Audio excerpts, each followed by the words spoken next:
The massive P-500 Bazalt is a supersonic cruise missile capable of traveling at speeds in excess of 1,800 miles per hour, more than 5 times the speed of sound, and video footage underlines the colossal destructive power at Mr. Putin's fingertips. The weapon is shown being fired from a ship called the Marshal Ustinov off the Russian coast. The vessel, one of 3 Russian Navy missile cruisers, is equipped with 16 cruise missile launchers, plus artillery and anti-submarine weapons. Russian Ministry of Defense. The P-500 Bazalt missiles have a range of 340 miles. Shot during a training exercise by the Russian Ministry of Defense on Tuesday, the clip depicts the simulation of an attack using P-500 missiles fired from differing heights and directions. The P-500 Bazalt missile was first deployed in 1975 on the Soviet aircraft carrier Kiev. It has a range of 340 miles,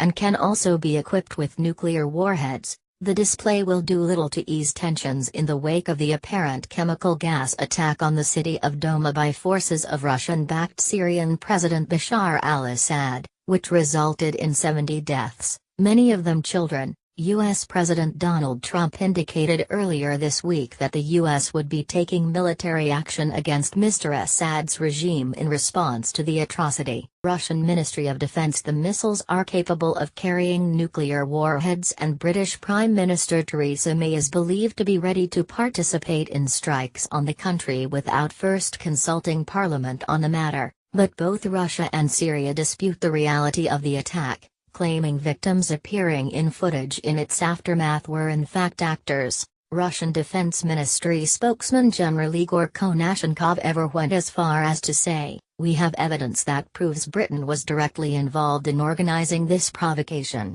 And speaking after a closed-doors UN Security Council meeting, Russian Ambassador Vasily Nedenza urged the U.S. to refrain from military action, warning that he cannot exclude the possibility of war if an attack were to be launched. Russian Ministry of Defense. The footage emerges amid rising tensions between the West and Russia. "We hope there will be no point of no return." Russian UN Ambassador Vasily Nedenza. He added, "The immediate priority is to avert the danger of war.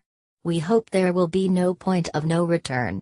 Mr. Nedenza said the situation was particularly hazardous because Russian soldiers are in Syria. Analysts believe that if any of them were hurt, that would risk escalating the situation far beyond the current crisis.